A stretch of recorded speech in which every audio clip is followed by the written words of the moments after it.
ସୁଭଦ୍ରା ଯୋଜନାକୁ ନେଇ ଆସିଲା କିଛି ବଡ଼ ଖବର। ଆସନ୍ତା 17 ତାରିଖରେ ସୁଭଦ୍ରା ଯୋଜନାର ରାଜ୍ୟରେ ଯୋଗ୍ୟ ମହିଳାଙ୍କୁ ଆକାଉଣ୍ଟକୁ ପ୍ରଥମ କିସ୍ତି ପଠାଇବେ ସରକାର। ଏହି ଟଙ୍କା ପଠାଇବା ପୂର୍ବରୁ ସରକାର ଏକ ଟ୍ରାଏଲ୍ ରନ୍ ମଧ୍ୟ କରିଛନ୍ତି। କିଛି ହିତାଧିକାରୀଙ୍କ ଆକାଉଣ୍ଟକୁ 1 ଟଙ୍କା ଲେଖାଏଁ ଟ୍ରାଏଲ୍ ଆଧାରରେ ପଠାଯାଇଛି, କିନ୍ତୁ ଅନେକ ହିତାଧିକାରୀଙ୍କ ଆକାଉଣ୍ଟକୁ ଏହି ଟଙ୍କା ପହଞ୍ଚି ପାରିନାହିଁ। ତେବେ ଏହି ହିତାଧିକାରୀ ବର୍ତ୍ତମାନ ସୁଭଦ୍ରା ଏବଂ ଯୋଜନାର ସେମାନଙ୍କର ପ୍ରାପ୍ୟ ନେଇ ଦ୍ୱନ୍ଦ୍ୱରେ ପଡ଼ିଯାଇଛନ୍ତି। ସମସ୍ତଙ୍କ ମନରେ ପ୍ରଶ୍ନ ଯେ 1 ଟଙ୍କା ପାଇନଥିବା ହିତାଧିକାରୀ ଆକାଉଣ୍ଟକୁ ସୁଭଦ୍ରା ଯୋଜନାର ସମସ୍ତ ଟଙ୍କା ଆସିବ ନାହିଁ। ତେବେ ଚାଲନ୍ତୁ ଜାଣିବା ସମ୍ପୂର୍ଣ୍ଣ ଖବର। ତା ଆଗରୁ ଭିଡ଼ିଓକୁ ଶେଷ ପର୍ଯ୍ୟନ୍ତ ଦେଖନ୍ତୁ ଏବଂ ଭିଡ଼ିଓକୁ ଗୋଟିଏ ଲାଇକ୍ କରି ଚ୍ୟାନେଲକୁ ସବସ୍କ୍ରାଇବ୍ ମଧ୍ୟ କରନ୍ତୁ। ଅନେକ ହିତାଧିକାରୀଙ୍କ ଏହି ପ୍ରଶ୍ନର ରାଜ୍ୟର ଉପମୁଖ୍ୟମନ୍ତ୍ରୀ ଶ୍ରୀମତୀ ପ୍ରଭାତୀ ପରିଡ଼ା ଉତ୍ତର ରଖିଛନ୍ତି।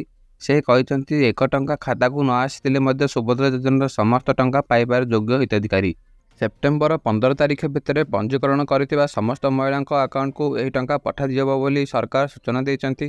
ସୁଭଦ୍ରା ଯୋଜନାରେ ନିଜ ନାମ ପଞ୍ଜୀକରଣ କରିଥିବା ମହିଳାଙ୍କ ଆକାଉଣ୍ଟକୁ ସଠିକ୍ ଭାବରେ ଟ୍ରାଞ୍ଜାକ୍ସନ୍ ହେଉଛି କି ନାହିଁ ତାହା ଜାଣିବାକୁ ଚାହୁଁଥିଲେ ସରକାର।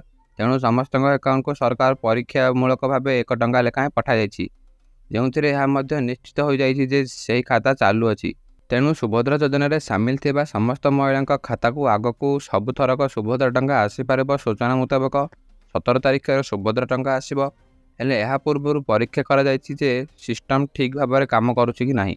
ପରୀକ୍ଷାମୂଳକ ଭାବେ ସୁଭଦ୍ରା ହିତାଧିକାରୀ ଖାତାକୁ ପଠାଯାଇଛି 1 ଟଙ୍କା। ଯେଉଁମାନେ ଯୋଗ୍ୟ ସେହିମାନେ ଖାତାଙ୍କ 1 ଟଙ୍କା ଲେଖାଏଁ ପହଞ୍ଚିଛି।